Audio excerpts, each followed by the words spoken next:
Hey guys, Tiffany here. I just wanted to hop on and do another quick book review. So if you haven't already seen our video with our interview with John Newton, go listen to it. But this is going to be a review on his two books. So I'll give a little bit of information on the books here, and then you'll get more during that interview and also some insight into how he built the world, his inspiration, all of that good stuff. So we've got the first one is the Healing Stone. Second one is the Stone Inside. So in the interview, we talk about, obviously, these two books go together. Are there going to be more? The answer is yes. And they're going to be essentially part of the same world, but different characters. Some different characters, I should say. So John had talked about this could technically just be a duology and you're good. But there's going to be more. I think we talked about potentially 12 altogether if he sticks with the same rhythm that he did for these two. So I'm very excited. There is also a short story that is a prequel where it talks about, so we have our main character is Francisco. And in this prequel, it talks about essentially how they got the Healing Stone into their family. And John and I talked about how I feel with that prequel. It's a great way to see, do I want to read this series or not? I think it's a nice way to just dip your toes in, see if you're interested. I, of course, was hooked right away. So we've got the Healing Stone, book one. We are following Francisco, who is our main character. And he has this stone that has been passed down through generations in his family. And with this stone, obviously, based on its name, it can heal anything. And what I really enjoy about this first book is we get to see Francisco right from the get-go when he gets that stone, and he's already facing a lot of trials. There's somebody in his family who is trying to get the stone. I don't like this character at all. And he's just a bad person. He wants the stone for the wrong reasons. He wants to be able to use it to make all of this money and everything. Whereas Francisco is trying to follow in his dad's footsteps of using the stone for good and for healing people who maybe don't have access to being healed, or different things like that. So Francisco is essentially on the run from this family member who's trying to get the stone from him. He's an orphan living on the streets. He runs into a boy named Sancho, who, I'm still gonna say this, is I enjoy Sancho's character. Some things happen that I can't say because it'd be a spoiler that make me wonder if I'm still gonna love Sancho as much as I do. And John and I chat about that in his interview, and he wouldn't tell me any answers, and I still have questions even after finishing book two. But when you first meet Sancho, he's very sweet, and I believe Francisco saves him because he was getting beat up by this street gang. And Sancho is a very sweet boy. He immediately latches on to Francisco and is like, I'm gonna be your buddy. He is kind of a little bit of a comedic relief at times, but he is also the voice of reason for Francisco sometimes, and going, should we really do that? I don't know. So I really enjoy that about his character. But you see the two of them grow up a little bit together, and then they join the militia. And so we're just going through Francisco's story of just facing all of these trials that involve the Healing Stone, but also just growing up in, I think by the time he's in the militia, it's the early 1200s. So way, way back in the day. And then we have some other characters. So we have Angelo and Miyuki. I always pronounce names wrong.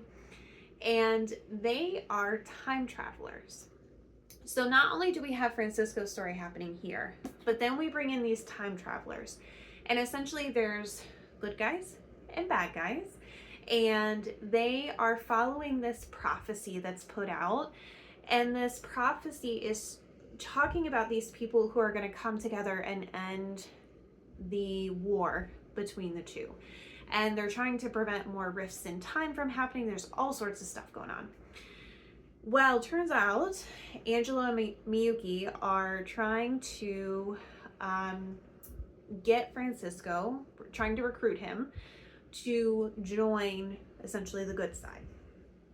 And he is following in the 1 of 6 prophecy. And these are the people who are supposed to end the war. So Francisco, unbeknownst to him, is being watched by these two so they can figure out, are you the person that we want or not? And then they're going to try and recruit him. I really enjoy in this first book, Francisco does sometimes struggle with, do I heal this person? Do I not heal this person? How does it work? Am I good enough to do this? Like a lot of internal struggle.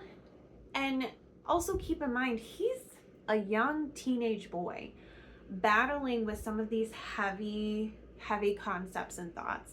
So I've just been enjoying watching him grow. So I think that's all I'm going to say on book 1. Lots of things happen. And he does, it's not a super big spoiler, he does end up getting recruited to join Angelo and Miyuki, they're called Satiris, and to join their side of things. So that's where we get to book 2. I love both books, but I really love this one because we're following Francisco as he is being recruited and going to the academy and learning all sorts of things.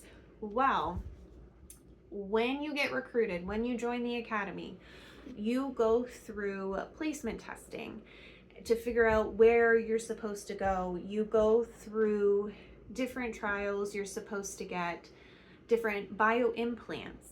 And there's all sorts of crazy cool technology that gets introduced in this second book that all the Satiris use, all of the different agents use. And Francisco has a really big hurdle that he has to go through. I'm not going to say what it is because it's a pretty big spoiler. And you see him really struggle with the feeling of failure at times, feeling just very disappointed and angry and upset, and then watching how he handles that.